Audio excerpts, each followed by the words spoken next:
கிறிஸ்துவின் கிறிஸ்தவம், இது வாழ்வின் வழி. Christianity of Christ. This is the way of life. பரிசுத்த ஆண்டவர் இயேசு கிறிஸ்துவின் இனிய நாமத்திலே உங்களை வாழ்த்தி வரவேற்கிறேன். தேவனுடைய கிருபையும் சமாதானமும் நம் அனைவரோடும் இருப்பதாக.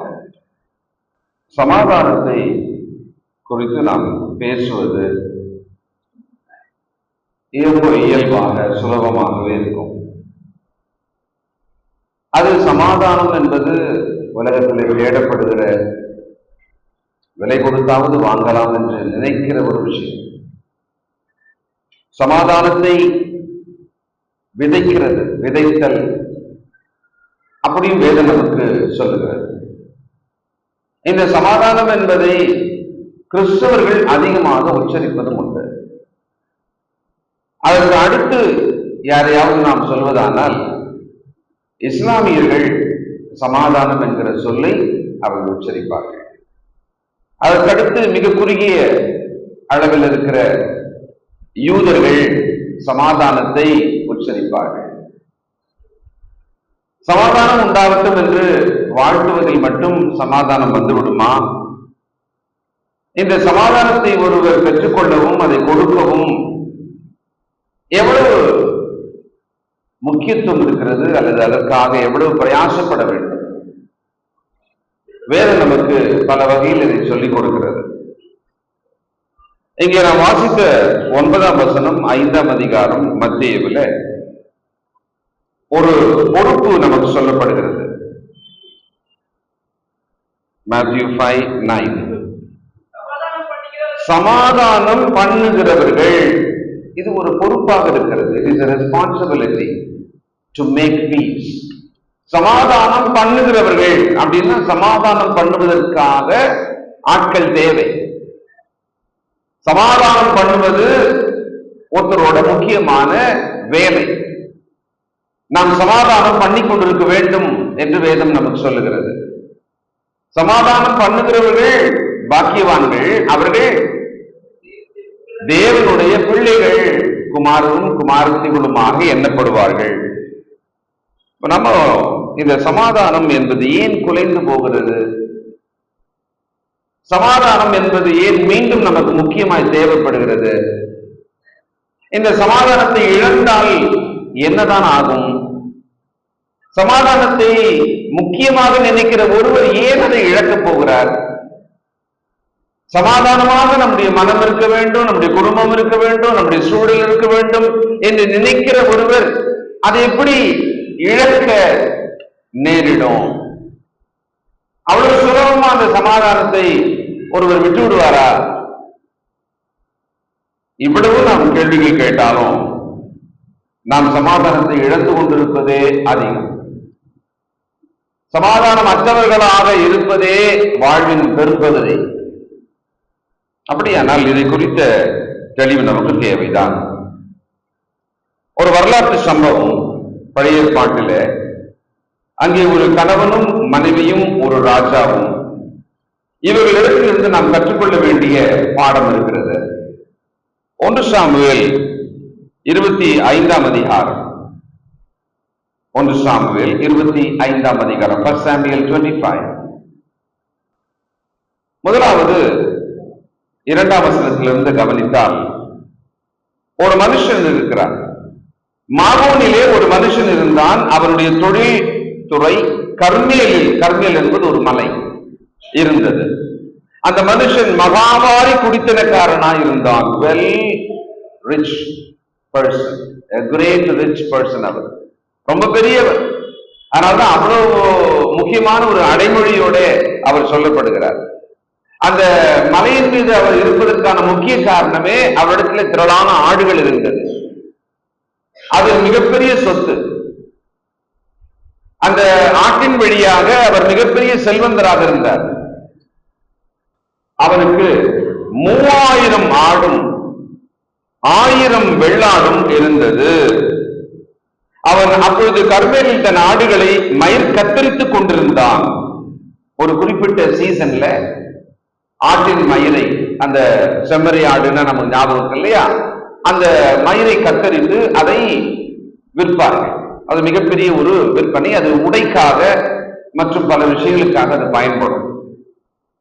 அந்த மனுஷனுக்கு நாபால் என்றும் அவன் மனைவிக்கு அபிகாயில் என்றும் பெயர். அந்த மனுஷனுக்கு பேர் நாபால் என்றால் மதியனன் என்று அர்த்தம், ஃபூல். அது எப்படி அந்த பேர் வச்சாங்கன்னு நமக்கு தெரியல. ஒருவேளை அந்த மனுஷனோட செயல்பாட்டாலேயே அப்படி ஒரு அடைப்பெயர் வந்து அதுவே வழக்க பெயராக அவருக்கு மாறியும் இருக்கலாம். சில நேரங்களிலே நமக்கு அப்படிதான் நம்முடைய இயற்பெயரை மறந்துட்டு மக்களால் ஒரு அடைமொழி அல்லது ஒரு முக்கியமான ஒரு பெயர் சொல்லப்பட்டு அது வந்து பிரபலமாயிடும். இப்போ கலைஞர் அப்படின்றது அவருடைய இயற்பெயரே கிடையாது, ஆனால் அதுதான் எல்லாருக்கும் ஞாபகம் இருக்கும். அது போல இந்த மனுஷனுக்கு நாபால் என்கிற பெயர் தான், ஆனால் அர்த்தம் பார்த்தா முட்டாள். சரி, மனைவி அபிகாயில் என்னும் பெயர். அந்த ஸ்திரீ மகா புத்திசாலியும் ரூபவதியுமாயிருந்தாள். அந்த புருஷனோ முரடனும் துராகிருதனுமாய் இருந்தான்.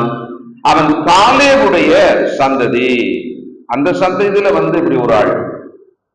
இப்போ நாபால் மயிர் கத்திரிக்கிற வேலை, நிறைய வேலையாட்கள், ரொம்ப பிஸியா இருக்கிறாரு. அந்த சமயத்துல தாவீது தன்னோடு கூட ஒரு 600 பேர் இருக்காங்க. சவுலுக்கு தப்பி தன் உயிரை காப்பாற்றிக் கொள்ளும்படியாக அந்த மலைப்பகுதியிலே அவரும் இருக்கிறார், சில காலம் இருக்கிறார். இந்த ஆடுகள் யாருடையதோ அப்படின்னு சொல்லி முதல்ல பார்த்தார். அப்புறம் பார்த்தா தெரிஞ்சது ஒரு ரிச் மேனோடது. அப்போ இந்த ஆட்கள், தாவீதோடு இருந்த ஆட்கள் இதையும் பராமரித்து பார்த்தார்கள். ஏன்னா தாவீது ஏற்கனவே அடிப்படையிலே தன் வாலிப பருவத்திலே ஒரு மேய்ப்பன். அதனால அவருக்கு இந்த ஆடுகள் மேல ஒரு கன்சர்ன் கண்டிப்பா இருக்கும். அதெல்லாம் இவங்க எல்லாம் பார்த்துக்கிட்டே இருந்தாங்க. ஒரு டைம் வந்தது, இவங்களுக்கு உணவு பற்றாக்குறை.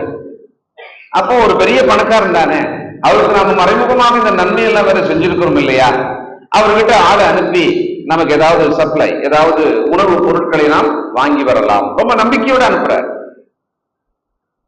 5ஆம் வசனம், தாவீது 10 வாலிபரை அழைத்து, நீங்கள் கர்மேலுக்கு போய் நாபாலிடத்தில் சென்று என் பெயரை சொல்லி அவன் சுக செய்தியை விசாரித்து, நல்ல கவனிக்கணும், அவனை நோக்கி நீ வாழ்க, உமக்கு சமாதானமும் உம்முடைய வீட்டுக்கு சமாதானமும் உமக்கு உண்டான எல்லாவற்றுக்கும் சமாதானமும் உண்டாவதாக என்று அவனை வாழ்த்தி.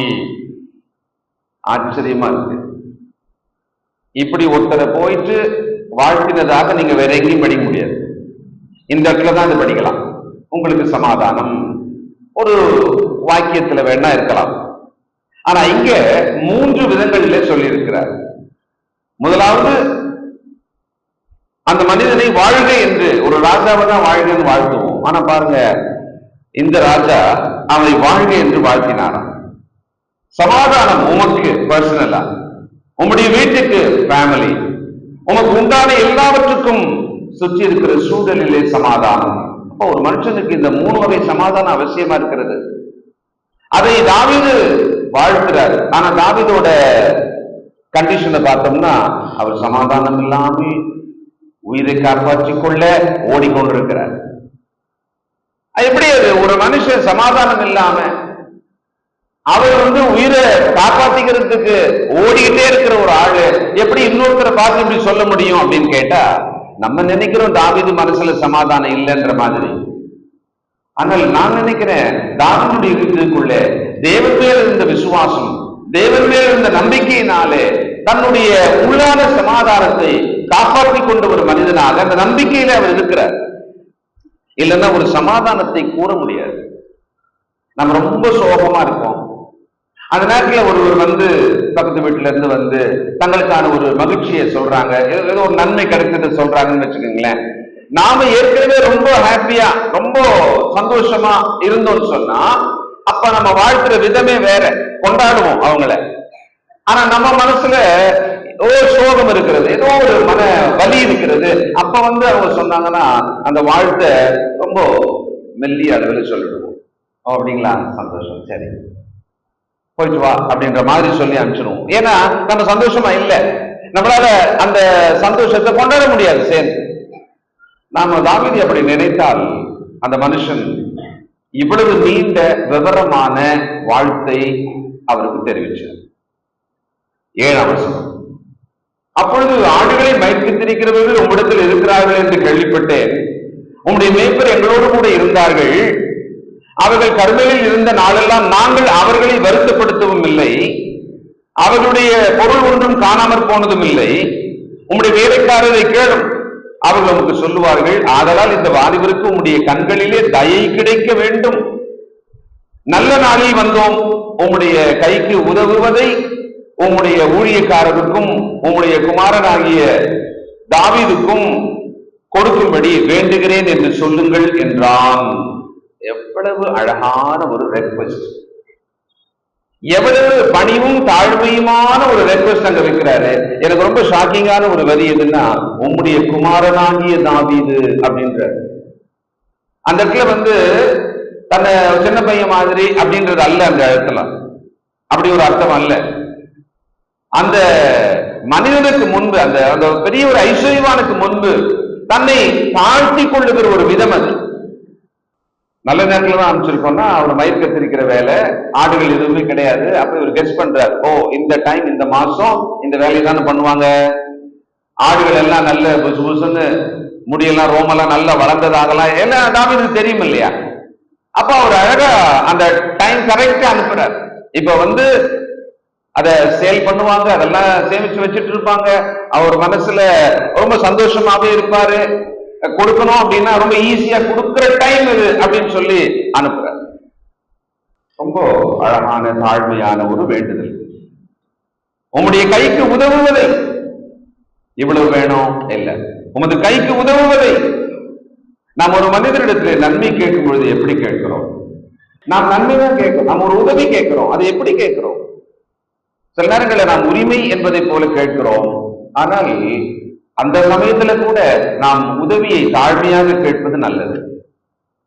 அது ஒரு பிரின்சிபலா நம்ம வச்சுக்கணும். ஒரு உதவிதான் கேட்கிறோம், யாராக இருந்தாலும் சரி, நம்மை தாழ்த்தி கொண்டு அந்த உதவி கேட்பது எப்பொழுதுமே சரியாதான் இருக்கும்.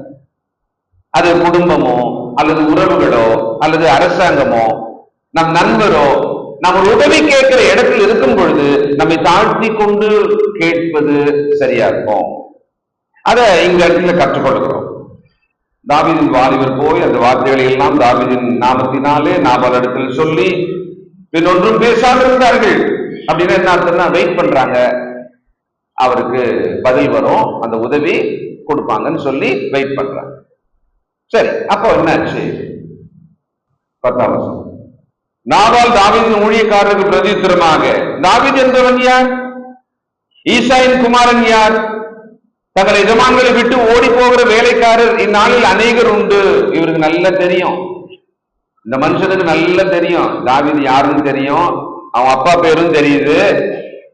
அப்ப இவர் என்னன்னா, அடிப்படையிலேயே யார் இவரு? முரடனும் எதிரும் புதிருமாக நடக்கிறவன், துரோகிருதம் பண்ணுகிறவன். அப்படின்னா நல்லது கொடுக்க வேண்டிய இடத்துல கெட்டது கொடுக்கிறது, நல்லது பேச வேண்டிய இடத்துல கெட்டது பேசுறது, அந்த துரோகிருதம் பண்ணுதல் எல்லாமே இது இறக்க முழுக்காவே அப்படின்னு நம்ம ஒரு வார்த்தை சொல்றோம் இல்ல, அந்த மாதிரியான ஆளு.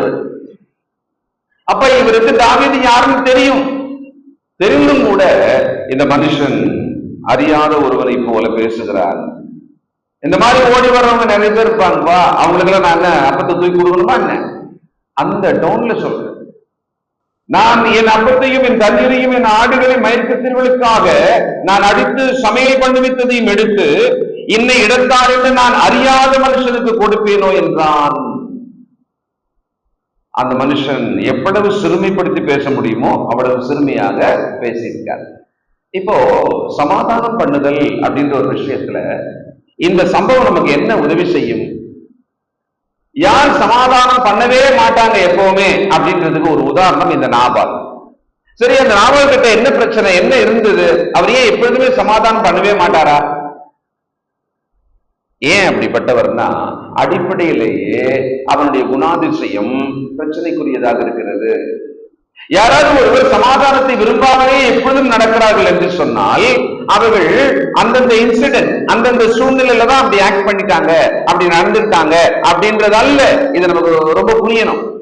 சிலருக்கு நம்மளே சொல்லுவோம், அந்த சூழ்நிலை நான் அப்படி கோபமா பேசிட்டேன், அந்த சூழ்நிலை அவன் அப்படி வார்த்தையை சொன்ன உடனே நான் அந்த வார்த்தையை விட்டுட்டேன். நம்ம எப்பவுமே எதை மைண்ட்ல வச்சுக்கிறோம்னா, நான் ரொம்ப நல்ல ஆள் தான், ஆனா அந்த சூழ்நிலை என்ன ட்ரிகர் பண்ண உடனே நான் அப்படி நடந்துகிட்டேன் அப்படின்னு. ஆனா அந்த சூழ்நிலை நம்ம சொன்னோம் பார்த்தீங்களா, பார்த்தா எல்லா சூழ்நிலையுமே நம்ம அப்படிதான் நடக்கிறோம். அப்ப அந்த நபர் அடிப்படையிலேயே சில நல்ல குணாதிசயங்களில் வளராத ஒரு மனிதனாக, ஒரு மனுஷியாக இருக்கிறார்.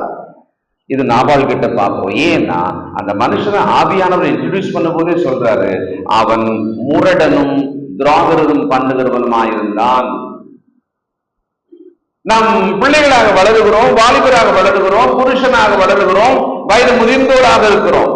நீங்க நல்லா பாத்தீங்கன்னா ஒரு சிலரை நாம் பார்க்கிறோம், நாமே கூட அப்படி இருக்கலாம், நானே கூட அப்படி இருக்கலாம். நம்முடைய குணாதிசயம் அல்லது சுபாவம் என்பது ஒரு கெட்டதாக இருந்து அதை நான் மாத்திக்கலன்னு வச்சுக்கோங்களேன், அது நான் சமாதானம் பண்ணுவதற்கு இடம் கொடுக்க, நான் சமாதானமாக பேசுவதற்கு எனக்கு இடம் கொடுக்க. அப்படின்னா நானு சமாதானம் பண்ணுறதுக்கு வெறும் முயற்சியை மேலோட்டமா எடுக்கக்கூடாது. என்னுடைய அந்த அடிப்படையில எனக்கு இருக்கிற அந்த சுபாவத்தை சரி செய்ய வேண்டும். ஒரு கெட்ட சுபாவத்தை நான் சரி செய்ய வேண்டும். வெறுமனே நம்ம செயல்பாட்டை சரி பண்ண முயற்சிக்கிறோம். சரி சரி, நான் அடுத்த முறை அவங்க வரும்போது நான் கொஞ்சம் நல்லா நடந்துக்கிறேன் அப்படின்னு முடியாது. நம்மளால நல்லா நினைப்போம், ஆனா முடியாது. ஏன்? அடிப்படையில் என்னுடைய சுபாவம் மிக மோசமானதாகவே இருக்கிறது, கெட்ட குணமாகவே இருக்கிறது. நாம சிலர் அப்படி டைட்டில் பண்ணிடுறோமே, ரொம்ப முரட்டு குணம் பாரு, எப்பவுமே ஒரு முரடன் தான், எப்பவுமே கோபம் தான், எப்பொழுதுமே எதையுமே தப்பாவே புரிஞ்சுக்கிறது தான் அப்படின்னு ஒரு சிலர் தங்களை அப்படியே உருவாக்கி வளர்த்து அதிலேயே நின்றுடுவார். இந்த நாபால் என்கிற மனுஷனோட பிரச்சனை, அவன் எப்பொழுதுமே இப்படி நடக்கிற மனுஷன் தான், அவன் இதே மாதிரி நடக்கிறான் தான் எப்பவுமே. அதனால சூழ்நிலை தெரியல, யாரு கேட்டா அதுவும் அவன் மைண்ட்ல வரல. சரி, இவ்வளவு பெரிய செல்வந்தரிடத்துல அவங்க கேட்கிற உதவி ரொம்ப சின்னது, அதையும் அவன் நிதானிக்கல. அப்படின்னா என்ன அர்த்தம்? எப்ப பால் அடிச்சாலும் உடனே இந்த பாலை வேகமா திருப்பி அடிக்கிறாள். நம்ம கேட்ச் விளையாடுறோம்னு சொன்னா கேட்ச் தானே பிடிக்கணும். அந்த கேட்ச் விளையாடுற ஆளு திருப்பி திருப்பி அந்த பாலை வேகமா அடிச்சுட்டே இருந்தா எப்படி இருக்கும்? அந்த மாதிரி ஒரு ஆளாக இப்ப நாம் நம்முடைய குணாதிசயங்கள்ல ஏதாவது நாம் சமாதானமாக நடக்காதபடிக்கு தடையாக ஏதாவது இருக்கிறதா? நம்ம நம்ம இந்த குணம் தான் எனக்கு பிரச்சனையா இருக்கிறது, அப்படி ஏதாவது இருக்கிறதா நம்ம நாம் சோதிச்சு பார்க்கணும். தாவீது கிட்ட போயாச்சு, சொல்றாங்க இந்த மாதிரி ஆச்சு, அப்படி சொன்னாயா அப்படின்னு. 13ஆம் வசனம் பாருங்க, நம்மளால என்ன ஆனாரு. அப்பொழுது தாவீது தன் மனுஷரை பார்த்து, நீங்கள் அவரவர் உங்கள் பட்டயத்தை கட்டிக் கொள்ளுங்கள் என்றார். அவரவர் தங்கள் பட்டயத்தை கட்டிக் கொண்டார்கள். தாவீதும் தன் பட்டயத்தை கட்டிக் கொண்டார். ஏறக்குறைய 400 பேர் தாவீதுக்கு பின் சென்று புறப்பட்டு போனார்கள். 200 பேர் ரசுகள் அண்டையிலே இருந்து விட்டார்கள். மொத்தம் 600 பேர் இருக்காங்க அவர்கிட்ட. 400 பேர் எடு, பட்டயத்தை எடு, வா வெட்டிடுவான் அவனை, அவன் மொத்தத்தையும் அவங்ககிட்ட என்ன இருக்கு எல்லாத்தையும் வெட்டுவோம் அப்படின்னு சொல்லிட்டு புறப்பட்டார். இது சூழ்நிலை இவரை தூண்டியது. ஆனா அடிப்படையிலேயே தாவீதை பத்தி நம்ம கொஞ்சம் கவனிச்சு பார்த்தோம்னா, இப்ப தேவாலயம் கட்டணும்னு இவர் விரும்பினப்போ தேவன் ஏன் வேணான்னு சொன்னாரு ஞாபகம் இருக்கா? தாவீது ரொம்ப நல்ல நோக்கத்துல சொல்ல, நான் தேவாலயம் கட்ட போகிறேன், தேவனே உமக்காக நான் பாருங்க இந்த மாதிரி எல்லாம் எழுச்சி வச்ச ஒரு அரண்மனையில் நான் இருக்கிறேனே அப்படின்றப்போ தேவன் ஒரு பாயிண்ட் சொன்னாரு, உன் கைகள் அதிகமாக ரத்தம் சிந்தியது, அதனால நீ செய்ய வேண்டாம், உன் மகன் செய்யட்டும் அப்படின்னு சொன்னார். அப்படின்னா என்ன அர்த்தம்னா, இந்த தாவீது துரத்தப்படுகிறார், அப்படியே விரட்டப்படுகிறார் 10 வருஷத்துக்கு மேல. பிறகு அவர் ஆட்சியில் அமருகிறார். ஆட்சியில் அமர்ந்த உடனே பல திசைகளில் இருந்து அவருக்கு போர் வந்து கொண்டே இருக்கிறது. அவர் போர் செஞ்சுக்கிட்டே இருக்கிறார். habitually they always take a weapon, பட்டயத்தை எடுத்து அப்படின்றது. ஆனாலும் ஒரு நிதானம் உள்ள ஒரு மனிதன் தான். தன்னை கொல்ல பலமுறை முயற்சி செய்த சவுல் என்பவரை தகப்பன் என்று சொல்லி அவருக்கு எதிராக இதுவரைக்கும் எதையுமே செய்ததே கிடையாது. அப்போ இதுல நமக்கு என்ன பாடம்னா, நம்ம ரொம்ப சாந்தமா, ரொம்ப அமைதியா, ரொம்ப நல்லவங்களா அதிகபட்சமாக இருப்போம். ஆனால் ஒரு சில சூழ்நிலை நம்மையும் தூண்டி விடும் பொழுது நாம் கொஞ்சம் நிதானிக்கணும். நாம் இதை செய்யலாமா? நான் சிலரை திருத்துவதற்கு இந்த வார்த்தையை நான் பயன்படுத்துவது உண்டு. நீங்கள் இதை செய்யக்கூடாது, வேற யாராவது செய்யட்டும். ஏன்னா உங்களோட புகழ்ச்சி, உங்களோட சாட்சி இதுவரைக்கும் இவ்வளவு அழகாக இருக்கிறது, அதனால நீங்கள் இதை செய்யக்கூடாது. அப்பதான் அவங்க திங்க் பண்ணுவாங்க, சரி நம்ம இதுவரைக்கும் ஒரு நல்ல ஒரு சாட்சியை தானே காப்பாற்றிட்டு வந்திருக்கோம், இந்த சூழ்நிலை என்ன இப்படி ஒரு கட்டாயப்படுத்தியதுன்றதுனால நான் அப்படி நடந்துக்கலாமா? நடக்கக்கூடாது இல்லையா? சமீப நாட்களை கொஞ்சம் யோசிங்களேன்.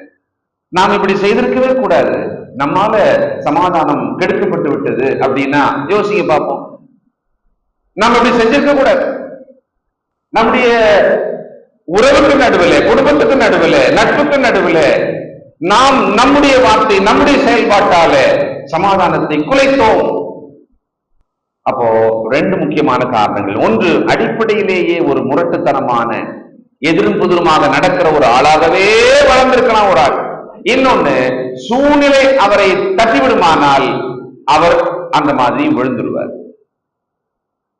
ஆனா பல சந்தர்ப்பங்கள் அவர் அப்படி ஆகல. இந்த சந்தர்ப்பத்தில் அவர் அப்படி ஆயிட்டார். ஏன் தெரியுங்களா? அவர் கேட்டது உணவு, பசி. பசின்னா 10 பறந்துடும்ன்றாங்க இல்லையா? அந்த 10 என்னது? அவன் காப்பாற்றி வைத்த 10 நல்ல குணாதிசயங்கள், சாட்சிகள். அதெல்லாம் நினைக்க வேண்டிய அவசியமே இல்லாதபடிக்கு அந்த மனுஷன் உடனடியாக போய் வெற்றி சாய்க்கலாம் அப்படின்னு புறப்பட்டு போகிறார். இப்போ ஒரு பக்கம் அடிப்படை சுவாபமே முரட்டுத்தனமாக இருக்கிற ஒரு ஆள் சமாதானத்தை கொடுக்கவே மாட்டார். ஒண்ணு. இந்த பக்கம் சூழ்நிலை இவரை தாக்கியதாலே இவர் இப்பொழுது சமாதானம் இழந்தவராக போய் அவனுக்கும் சமாதானம் வேண்டாம், அவனை மொத்தமாக அழித்து விடலாம் என்று இவரும் இந்த கோபத்திலே புறப்படுகிறார். இப்ப நடுவுல ஒரு ஆள் வரணும், இந்த 2 பேர் நடுவில் ஒருத்தர் வரணும். அவங்க வந்து இந்த மனுஷனுக்கும் இந்த மனுஷனுக்கு நடுவுல இந்த அழிவு ஏற்படாதபடிக்கு சமாதானத்தை உண்டாக்கணும். இவங்களுக்கு பேர் தான் யாரு? Piece maker. இவர்கள் தான் சமாதானம் பண்ணுகிறவர்கள். சரி, இந்த சமாதானம் பண்றவங்கன்னு ஒருத்தர் வராங்க பாத்தீங்களா? அது ஒரு சாதாரண வேலையும் அல்ல. சமாதானம் தானே பண்ண போறோம், போலாமே. சண்டை போட போனா வேணா பயப்படலாம், நான் அடிப்பேன் அவன் அடிப்பான்னு சொல்லி, நான் இந்த சமாதானம் தானே பண்ண போறேன் அப்படின்னா உங்களுக்கு 2 பக்கம் அடி விடும். சண்டை போட போனீங்கன்னா எதில் இருக்கிறவன் தான் உங்களை அடிக்க போறான். ஆனா நீங்க சமாதானம் பண்ண போனீங்கன்னு வச்சுங்களேன், இந்த பக்கமா இருக்கிறவனும் உங்களை அடிப்பான், அந்த பக்கமா இருக்கிறவங்களும் உங்களை அடிப்பான். அப்ப சமாதானம் பண்ணுதல் என்பது, நல்ல கவனிங்க, சமாதானத்தை குலைப்பதை விட, சமாதானத்தை அழிப்பதை விட ரொம்ப முக்கியமான ஒரு வேலை. தேவன் அதான் சொல்றாரு, நீங்கள்லாம் என்னுடைய பிள்ளைகளே சமாதானம் பண்றவங்களாக மட்டும் நீங்க இருந்தீங்கன்னா மட்டும்தான் நான் உங்களை என்னன்னு கூப்பிடுவேன், என்னுடைய பிள்ளைகள் நான் கூப்பிடுவேன். இப்போ தாவீது ரொம்ப கோபம் அவருக்கு, போறாரு. 14ஆம் வசனம் வாசிங்க.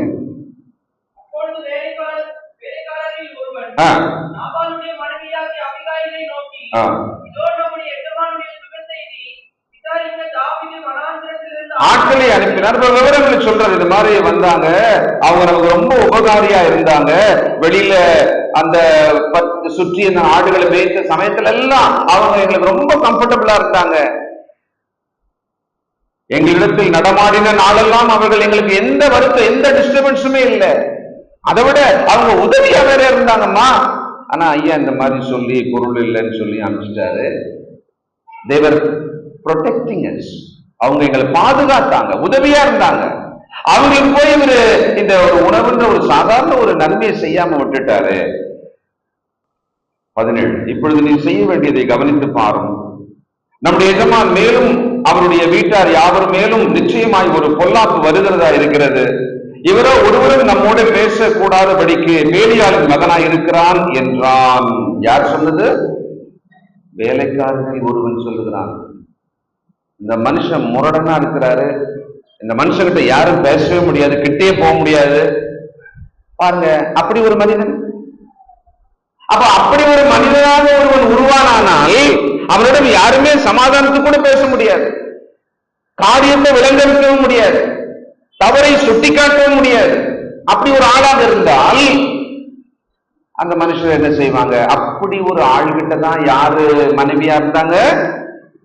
அபிகாயில் மனைவியா இருந்தார். அதனாலதான் முதல்ல அந்த அம்மாவை சொல்லும் போதே சொல்லியாச்சு. நீங்க நல்லா பாத்தீங்கன்னா நாபாலை பத்தி முதல்ல சொல்லல, அபிகாயிலை பத்தி சொல்லிட்டு தான் நாபாலை பத்தி கீழே சொல்றார் ஆவியானவர். அபிகாயிலை பத்தி சொல்லும் நல்ல விஷயத்தை தான் ஆவியானவர் முதல்ல சொல்றார். அப்போ இந்த அம்மா கேள்விப்பட்டாங்க. அபிகாயில் தீவிரமாக 18ஆம் வசனம், அப்பொழுது அபிகாயில் தீவிரமா 200 அப்பங்களையும் 2 துருத்தி திராட்சை ரசத்தையும் சமையல் பண்ணப்பட்ட 5 ஆடுகளையும் 5 படி வறுத்த பயிற்சையும் வற்றலாக்கப்பட்ட 100 திராட்சை குலைகளையும் வற்றலான 200 அத்திப்பழ அடைகளையும் எடுத்து கழுதையின் மேல் ஏற்றி. இப்ப ஒண்ணு யோசிக்கணும், சமாதானம் பண்ண போறாங்க இந்த அம்மா. எதையாவது எடுத்துட்டு போய் கொடுப்போமே அப்படின்னு சொல்லிட்டு ஒரு 10,000 ரூபாய் எடுத்துன்னு போவோம், ஒரு 50,000 ரூபாய் எடுத்துன்னு போவோம் அப்படின்னு செஞ்சிருக்கலாம். ஆனா இந்த அம்மா எடுத்துன்னு போனது அந்த மனிதன் கேட்டது உணவுப் பொருட்கள். சரி, இந்த உணவுப் பொருள் எடுத்துன்னு போறாங்க இல்லையா, எவ்வளவு எடுத்துன்னு போறாங்க? 600 பேருக்கும் கொடுக்கக்கூடிய அளவுக்கு எடுத்துன்னு போறாங்க. ஒருவர் பீஸ் மேக்கரா, ஒரு சமாதானம் பண்றவரா இருந்தா அதை முழுமையாக செய்வதற்கு திராணி உள்ளவராக இருக்க வேண்டும். முழுமையாக செய்யணும். போப்பா, இனிமேல் விட்டு போ, நீ இதுக்கப்புறம் ஒன்னா பார்க்காத, விட்டு தூரமா போ, சண்டை கண்ட போடாதீங்க. அது முழுமையான சமாதானம் அல்ல. விலக்கி விடுறோம், அந்த நேரத்துக்கு விலக்கி விடுறோம். நம்முடைய வீடுகள்ல, நம்முடைய உறவுகள்ல அப்பொழுதைக்கு விலக்கி விட்டவர்கள் தான் நம்ம எல்லாருமே. சமாதானம் ஏற்படவில்லை, வருஷங்கள் போனது, ஆனால் அங்கே சமாதானம் உண்டாகவில்லை. நாம் சண்டை ஏற்படாமல் விலக்கி விடுகிற வேலை செய்கிறோம். அதுக்கு பேரு சமாதானம் பண்ணுதல் அல்ல. ஒருவர் முகத்தை ஒருவர் பாராமல் தூரமாக இருந்தால் பிரச்சனை இல்லை, இதுக்கு பேர் சமாதானம் இல்லை. நம்ம நிறைய நேரங்கள் அப்படி நினைச்சுக்கிறோம், பிரச்சனை இல்லப்பா, பிரச்சனை இல்லைன்றது கரெக்ட். ஆனா என்ன இல்லை, சமாதானம் இல்லை. நினைச்சா சந்தோஷம் வருதா, நினைச்சா சமாதானம் வருதா? வரலையே. அப்போ இந்த சமாதானம் என்பது நமக்கு உண்மையாக மிக சரியாக வரணும்னா நாம அபிகாயில் என்ன பண்ணாங்கன்றத கண்டிப்பா நம்ம பார்க்கணும். பாருங்க, எடுத்துன்னு போறாங்களா? 19,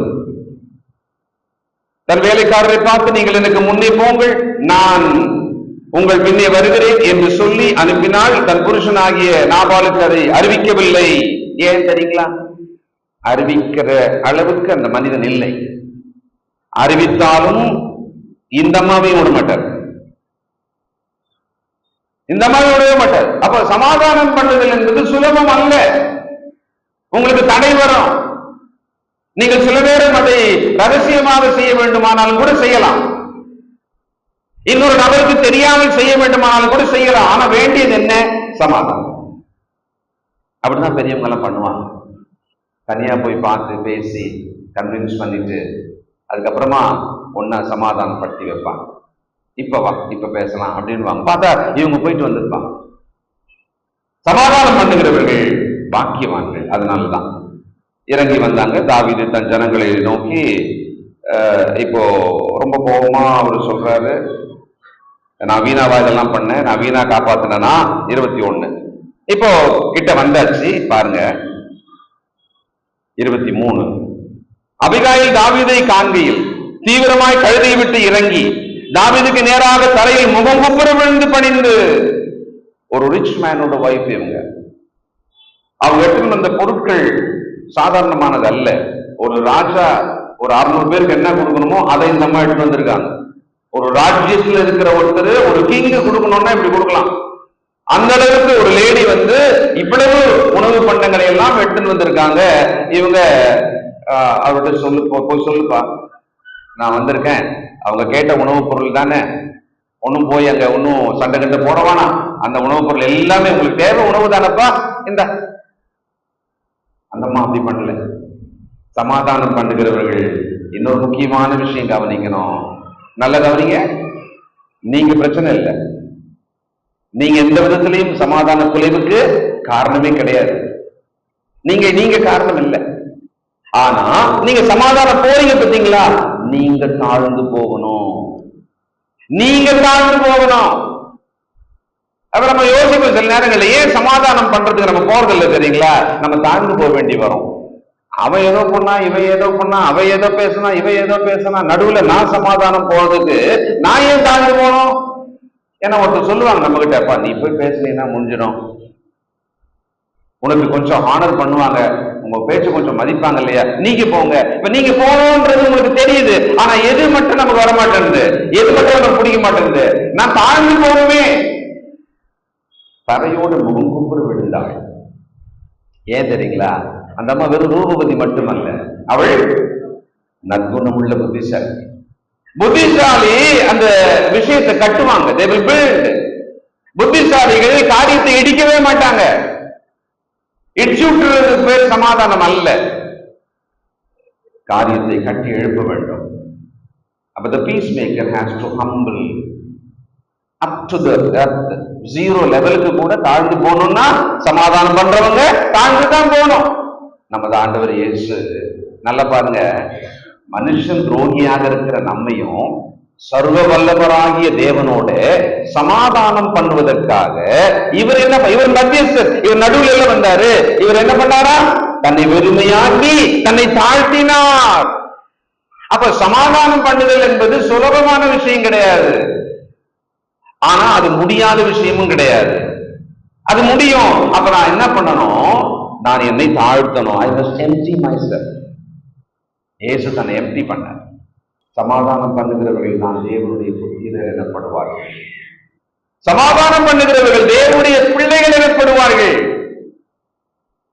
நாம் சமாதானம் பண்ணுகிறவர்களாக வளரணும். ஒரு கிறிஸ்துக்குள்ள வந்துட்டு நம்ம அப்படி இல்லைனாலும் ஒரு காலகட்டத்துல வசன அறிவு வந்த பிறகு கிறிஸ்துக்குள்ள நாம் அனுபவங்களை பெறும் பொழுது நாம் சமாதானம் பண்ணுகிறவர்களாக வளர்ந்துடணும். இப்போ ஒருத்தருக்கு போய் சத்தியம் சொல்றோம்னு வச்சுக்கோங்களேன், உலகத்துல இருக்கிற ஒரு மனுஷனுக்கு நம்ம என்ன பண்றோம்? ஆக்சுவலி சமாதானம் பண்றோம். அப்பா உங்க பாவத்துல இருக்கிற, நீ பிரிந்து இருக்கிற, தேவனோட ஒப்புரவாகிற வேலையை நீங்க பண்ணுங்க. அதனாலதான் சுவிசேஷ வேலைக்கு இன்னொரு வேலை, இன்னொரு பேர் என்ன தெரியுங்களா? ஒப்புரவாகுதலின் ஊழியம், ministry of reconciliation. ஒரு சுவிசேஷகன் வந்து அந்த நல்ல செய்தியை சொல்லி அந்த மனுஷனை தேவனோடு ஒப்புரவாக்குற வேலை செய்கிறார். அப்ப ஒவ்வொரு கிறிஸ்தவர்களாகிய நாமும் நம்ம வாயை திறந்து ஒன்றை பேசுவோமானால் பிரிவு, கசப்பு, விரோதம் இவைகளுக்கான பேச்சு இருக்கக்கூடாது நம்முடைய வாயில.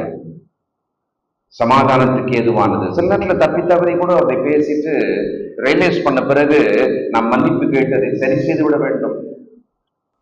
இல்லைன்னா இஃப் யூ கேரி, அதை நீங்க கேரி பண்ணிக்கிட்டே இருந்தீங்கன்னு வச்சுங்களேன், அது ரொம்ப ஸ்ட்ராங் ஆயிடும். ரொம்ப ஸ்ட்ராங் ஆகி உங்களை அது அழுத்தி உங்களை ஆளுகை செய்ய ஆரம்பிச்சிடும். அந்த எண்ணமே உங்களை ஆளுகை செய்ய ஆரம்பிச்சிடும். நீங்கள் விரும்பினாலும் சமாதானம் பண்ணவே முடியாது, தூரத்துக்கு போய் விடுவீர்கள். தரையோடு தரையாக விழுந்து, பாதத்தில் விழுந்து என்ன பேசுறாங்க பாருங்களேன். 24 சமாதானம் பண்றவங்க பேசுற பேச்சு, அந்த டயலாக் எப்படி இருக்கும் பாருங்க. அபிகாயில் வந்து விழுந்தார்கள், ஆண்டவனே இந்த பாதகம் என் மேல் சுமரட்டும். இதுதான் பேச்சு. சமாதானம் பண்றவங்க போன உடனே, எப்ப நீ கோபமா இருக்கு எனக்கு தெரியுது, நீ என்ன ஆக்சுவலி சொல்றாங்க, நீங்க கேள்விப்பட்டுக்கிறீங்கல்ல, என்ன ஆக்சுவலிப்பா இந்தப்பா நான் வந்து நிக்கிறேன், இல்ல நான் ஏன் உன்ன அடிக்கணும், அவன் வர சொல்லு அப்படின்வாங்க, அவன் வர சொல்லு அப்படின்வாங்க. இல்ல இல்லப்பா நான் வரலன்னு தெரியுது இல்லையா, நீ என்ன ஆச்சுடு அப்படின்வாங்க. அப்படி கமிட் பண்ணணும் சமாதானம் பண்றவங்க. நம்ம இதுக்கெல்லாம் மனசு இல்ல, இதுக்கெல்லாம் நமக்கு ஆயத்தம் இல்லைன்னு வச்சுங்களேன், நம்மளால சமாதானம் பண்றவங்களா இருக்கவே முடியாது. கூடுமானால் எண்ணெய் ஊற்றி அந்த பிரச்சனையை பெரிதாக்கி நம்ம வாயின் வார்த்தைகளாலேயே இன்னும் பிரித்து கொண்டே இருப்போம். நினைச்சுக்கோ நம்ம சமாதானம் பண்றதாக, ஆனா நம்மளால பண்ண முடியாது. நான் தாழ்ந்து போக, நான் என்னை வெறுமையாக்க, நான் காயத்தை அடியை வாங்குவதானால் வாங்குவதற்கு நான் தயாராக இருக்கணும். இந்த பாதகம் என் மேல் சுமரட்டும். உங்களுடைய அடியாளுடைய வார்த்தைகளை நேர் கேட்கும் பொருட்டாக உங்களுடைய அடியாள் உமது செவி கேட்க பேச வேண்டும். பேசுறதுக்கு ரெக்வெஸ்ட் பண்றாங்க. சமாதானம் பண்றதுல இது ஒரு முக்கியமான விஷயம். அவங்க பர்மிஷன் கேட்கணும். நீங்க பேசலாமா, நீங்க ரொம்ப கோபமா இருப்பீங்கன்னு தெரியுது, உங்ககிட்ட பேசலாமா, ஜஸ்ட் எனக்கு ஒரு வாய்ப்பு கொடுப்பீங்களா, நான் வர்றேன் உட்கார் நீ பேசணும் உங்ககிட்ட, அப்படி பண்ண கூடாது, போகணும். அப்போ நான் பேசலாமா, அப்போ உங்க அழகா நான் பேசட்டுமா அப்படின்னு பர்மிஷன் கேட்கிறேன். ரைட், அடுத்தது என்னாச்சு? 25 என் ஆண்டவராகிய நீர் நாபால் என்னும் இந்த பேலியாளின் மனுஷனை ஒரு பொருட்டாக எண்ண வேண்டாம். மனைவின்றதுனால உரிமையா சொல்றாங்க. அவன் பேர் எப்படி அப்படி அவனும் இருக்கிறான். அவன் பேர் நாபால். அவனுக்கு பைத்தியம் இருக்கிறது. இது கூடவே வாழ்ந்த மனைவி ரிவீல் பண்றாங்க. இப்பதான் அவனுக்கு பைத்தியம் இருக்கிறது. ஏற்கனவே யாரு? முரடனும் துராகிருதம் பண்ணுகிறவனும். நாபால் மட்டும் நினைங்க மனைவிமார்கள். அவன் பைத்தியம் அப்படின்றாங்க. அடுத்தது, உம்முடைய அடியாளாகிய நானோ என் ஆண்டவன் அனுப்பின வாலிபரை காணவில்லை. நான் பார்த்துட்டு விஷயம் வேறையா? சில நேரங்களில் தவறான ஆளை பார்த்து தவறான ஆள்கிட்ட பேசிட்டு இருப்போம். அவங்க நமக்கு தவறானதை விதைச்சிட்டு இருப்பாங்க. சரியான நபரை நாம் பார்த்துருக்கோம். அப்ப சரியான நபரை பார்த்தால் அங்கே விஷயம் பாதகமாக இல்லாமல் சாதகமாக ஆகியிருக்கும். சில நேரங்கள்ல இப்போ கவர்மெண்ட் ஆபீஸ்ல போறோம்னு வச்சுக்கோங்களேன், அங்க கூட ஒரு சரியான நபரை பார்த்த விஷயம் அன்னைக்கே முடிஞ்சிருக்கும். தவறான ஆளுகிட்ட போயிட்டு அங்க ஒரு 3 மாசம் தொங்கிட்டு இருக்கும் விஷயத்தை முடிக்கிறதுக்காக. இது நடக்கும். அப்ப இந்த அம்மா சொல்றாங்க, நான் வேலைக்காரங்களை பார்க்காம விட்டனையா, நான் பார்த்துட்டு தான் பண்ணியிருப்பேன். இப்பொழுதும் என் ஆண்டவனாகிய நீர் ரத்தம் சிந்த வரவும் உம்முடைய கையை நீதி சரிகட்டவும் கர்த்தருக்கு இடம் கொடுக்கவில்லை என்பதை கர்த்தருடைய ஜீவனை கொண்டும் உம்முடைய ஜீவனை கொண்டு சொல்லுகிறேன். இப்பொழுது உம்முடைய சத்துருக்களும் என் ஆண்டவனுக்கு விரோதமாக பொல்லாப்பு தேடுகிறவர்களும் நாபாலை போல ஆகக்கடவர்கள். இப்பொழுதும் உமது அடியான் என் ஆண்டவனுக்கு கொண்டு வந்த காணிக்கையை ஏற்றுக்கொண்டு, என்ன மாதிரி வார்த்தை சொல்றாங்க, என் காணிக்கையை ஏற்றுக்கொண்டு, இட் இஸ் an offering. என் ஆண்டவனே பின்பற்றுகிற வாலிபருக்கு கொடுப்பீராக. உமது அடியாளின் பாதகத்தை மன்னியும். 2வது முறை சொல்றாங்க, உமது அடியாளின் பாதகத்தை. மனைவிகள் கவனிங்களேன், கணவன் தவறு செய்கிறார், கணவன் சரியில்லை, கணவன் முரடனாக இருக்கிறார். நான் இல்ல, அந்த மனுஷன் தான் அப்படி. அவரை அப்படியே விமர்சித்து விமர்சித்து விமர்சித்து காலகாலமாக நீங்கள் நல்லவராக மட்டுமே உங்களை காமிச்சுக்கிட்டே இருப்பீங்க. ஆனா அபிகாயில் ஒரு நல்ல பாடம் சொல்லி கொடுக்குறாங்க. இந்த அம்மாவுக்கு எந்த சம்பந்தமும் கிடையாது இந்த விஷயத்துல. ஆனா என்ன சொன்னாங்க, இந்த பாதகத்தை அடியாளுக்கு மன்னியும். டோட்டலா பாதகம் பண்ண ஆள் கணவன். கணவன் நீங்களும் சொல்லுவீங்க தான், அவர் அப்படி பண்ணிட்டாரு ஐயா, நான் மன்னிப்பு கேட்டுக்கிறேன் சார், நான் மன்னிப்பு கேட்டுக்கிறேன். நீங்க சொல்லுவீங்க தான். அது உண்மையா சொல்லுங்க, அது உண்மையா செய்யுங்க. அப்ப என்ன ஆகும்னா, அந்த கணவனோ அல்லது மனைவியோ கூட, என்னடா நம்ம தான் எப்பவுமே தப்பு பண்ணிட்டே இருக்கிறோம், ஆனா அவங்க தப்பா நினைச்சு மனைவி மன்னிப்பு கேட்டுட்டே இருக்கிறாங்களே, கணவர் மன்னிப்பு கேட்டுட்டே இருக்காங்களே அப்படின்னு கொஞ்சமாவது அவங்க என்ன பண்ணுவாங்க, they can realize. இப்ப இந்த அம்மா இந்த பாதகத்தை அடியாளுக்கு மன்னியும், என் ஆண்டவனுக்கு நிலையான வீட்டை நிச்சயமாக தேவன் கட்டுவார். அப்போ ஆசீர்வதித்து பேசுறாங்க. தாவீதோட பதிலை மட்டும் நம்ம படிக்கலாம், படிச்சு முடிக்கலாம். 32 படிங்க. அப்பொழுது தாவீது அபிகாயிலை நோக்கி, உன்னை இன்றைய தினம் என்னை சந்திக்க அனுப்பின இஸ்ரவேலின் தேவனாகிய கர்த்தருக்கு ஸ்தோத்திரம். ஒரு சமாதானம் பண்றவங்க உள்ள போய் அந்த சமாதானத்தை அவங்க கரெக்டா பண்ணிட்டு போறாங்கன்னு வச்சுக்கோங்களேன், அந்த நபருக்கு என்ன புரியும், தேவன் தாங்க உங்களை அனுப்பினாரு, இல்லைன்னா நான் இன்னும் மோசமா இருப்பேன். இப்ப இன்னொன்னு சொல்றேன், உங்கள் நடுவில் தேவன் இப்படி அனுப்பினார், அதையும் நீங்கள் எட்டி உதைத்தீர்கள். இப்ப நம்ம ரொம்ப வருஷம் கழிச்சு என்ன யோசிக்கிறோம், அன்னைக்கு சமாதானம் பண்ண வந்தாங்க, அதை கூட நம்ம எட்டி வச்சுட்டோமே, இப்போ வருவதற்கு கூட ஆள் கிடையாது. ஏன்னா அவங்க முடிவு பண்ணிட்டாங்க, பேசி பிரோஜனம் இல்லைன்னு முடிவு பண்ணிட்டாங்க. அப்போ எல்லாருமே தூரமா இருக்காங்க. ஒரே ஆப்ஷன் தான், you have to go and make peace. You have lost the option of a peacemaker. Peacemaker வர்றதுக்கெல்லாம் வந்தாங்க, பேசுறதெல்லாம் பேசுறாங்க, ஆனாலும் நம்ம அப்பவே அதை நிராகரித்து விட்டோம். இப்ப வேற வழியே கிடையாது. தேவனுடைய உதவியை கொண்டு உங்களை நீங்களே தாழ்த்தி கொண்டு அந்த சமாதானத்தை ஏற்படுத்த வேண்டியதுதான், வேற வழியே கிடையாது. ஏன்னா சமாதானம் பண்ண வந்தாங்கன்னா அவங்க தாழ்த்து போவாங்க, அவங்க தங்களை வெறுமையாக்குவாங்க, அவங்க மன்னிப்பு கேட்பாங்க, அவங்க நமக்கு சமாதானத்தை வாங்கி கொடுப்பாங்க. அதை அலோ பண்ணாம விட்டோமே. நம்ம நிறைய சமயங்களை நம்ம அதை அலோ பண்ணலையே, அதையும் கூட நாம வேண்டாம்னு துரத்திட்டோமே. அப்படி இருந்தா தயவுசெய்து இப்ப யோசிங்க, நீங்கள் அந்த முன்னெடுப்பை செய்ய வேண்டும். You have to initiate your peace. Make a peace with your family or brothers and sisters. சரி, அப்புறம் என்ன சொல்றாரு? அப்போ சமாதானம் பண்ண போகிறவருக்கு நல்ல யோசனை இருந்திருக்கிறது. அந்த யோசனையை இங்க ஐடென்டிஃபை பண்ணி பாராட்டுறார். நான் ரத்தம் சிந்த வராதபடி, என் கையே பழி வாங்காதபடிக்கு நீ இன்றைய தினம் எனக்கு தடை பண்ணினபடியால் நீயும் ஆசீர்வதிக்கப்படுவாயாக. நீ தீவிரமாய் என்னை சந்திக்க வராமல் இருந்திருந்தாயானால் பொழுது விடிய மட்டும் நாபாலுக்கு ஒரு நாயும் உயிரோடு வைக்கப்படுவதில்லை என்று உனக்கு பொல்லாப்பு செய்ய எனக்கு இடங்கூடாது இருக்கிற இஸ்ரவேலின் தேவனாகிய கர்த்தரின் ஜீவனை கொண்டு மெய்யாய் சொல்லுவேன் என்று சொல்லி அவள் தனக்கு கொண்டு வந்ததை தாவீது வாங்கி கொண்டு அவளை பார்த்து, கவனிங்கப்பா, என்ன சொல்ற? நீ சமாதானத்தோடு உன் வீட்டுக்கு போ. தாவீது முதல்ல உதவி கேட்க போகும்போது 3 வகையாக சொன்னார். உனக்கு சமாதானம், உன் வீட்டுக்கு சமாதானம், உன்னை சுற்றிலும் சமாதானம். ஓகேவா? ஆனா அந்த மனுஷன் அதை மொத்தமா நிராகரிச்சார். இப்போ சமாதானம் பண்ணுவதற்காக ஒருவர் வந்தாங்க, அவங்க தங்களை தாழ்த்தினாங்க, அவங்க மன்னிப்பு கேட்டாங்க, அவங்க கேட்டதையெல்லாம் வெகுமதி எல்லாம் கொண்டு வந்து கொடுத்தாங்க. கொடுத்துட்ட பிறகு ரிசல்ட் என்னாச்சுப்பா? அந்த சமாதானம் வந்தது. நீ சமாதானத்தோட உன் வீட்டுக்கு போ. சில நேரங்கள்ல இப்ப ஒரு முக்கியமான விஷயம் சொல்றேன். சமாதானம் பண்ண போனவங்களுக்கு சமாதானம் கிடைச்சிடும். ரியலாவே கிடைக்க வேண்டிய ஆள் இருக்கான்ல, அந்த சமாதானத்தை வாங்கறதுக்கு அவன் தயாராக இல்லை என்று சொன்னால் அது அவனுக்கு கிடைக்காது. இதையும் ஞாபகம் வச்சுக்கோங்க. நம்ம சமாதானம் தானே பண்ண போறோம், 2 பேருக்கு நடுவுல நம்ம போறோம், நம்ம பேசுறோம். இதுல நம்ம ரொம்ப வருத்தப்பட்டு பாதிக்கப்பட்டோம், ரொம்ப வேதனைப்பட்டோம். ஏன் இந்த சமாதான குலைவு இவளுக்கு நடுவுல அப்படின்னு சொல்லிட்டு இப்ப நமக்கு சமாதானம் கிடைச்சிடும். இங்க இந்த ஸ்டோரியில தான் நடந்தது. அபிகாயிலுக்கு சமாதானம் கிடைச்சது. கர்த்தர் அந்த மனுஷனை அடித்தார். சமாதானத்தை ரிசீவ் பண்ற எண்டிலே கிடையாது அந்த மனுஷன் கடைசி வரைக்கும்.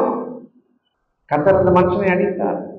Unworthy to receive even a piece given in a plate. ஒரு தட்டுல வச்சு அப்படியே கொண்டு வந்து வீட்டுல கொடுக்குற மாதிரி கொடுத்தா கூட அந்த மனுஷன் அதை ரிசீவ் பண்றதாக இல்லை. இந்த ஸ்டோரியை பின்னால படிச்சுக்கோங்க. இந்த ஒரு வரலாற்றுக்குள்ள சம்பவத்துக்குள்ள தேவன் நமக்கு சொல்லிக் கொடுத்தது என்ன? நாம் சமாதானம் பண்ணுகிறவர்களாக இருக்க வேண்டும். அதுக்கு பெஸ்ட் எக்ஸாம்பிள் இங்க அபிகாயில் ஒரு மனுஷியாக பார்த்தோம். ஆண்டவர் தன்னை தாழ்த்தினார், தன்னை வெறுமையாக்கினார், மனுஷ ரூபம் எடுத்தார். அப்படித்தானே வாசிக்கிறோம் நம்ம. அது எதுக்கா?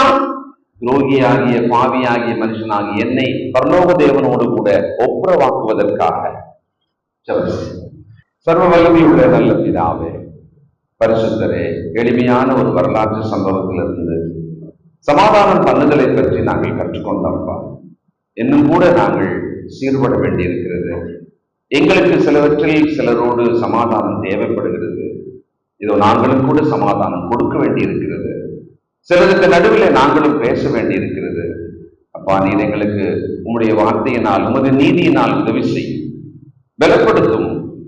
சமாதானத்தை உடைய பிள்ளைகளுக்கு தான் ஏதோ தாவீது வாழ்த்தியது போல தனிப்பட்ட நபருக்கும் அந்த குடும்பத்துக்கும் அவர்கள் சுற்றி சூழலில் இருக்கிற ஒவ்வொரு விஷயத்துக்கும் அவர்களுக்கு சமாதானம் உண்டாகட்டும். இயேசு கிறிஸ்துவின் நல்ல நாமத்திலே கேட்டு பெறுகிறோம் பிதாவே. ஆமென்.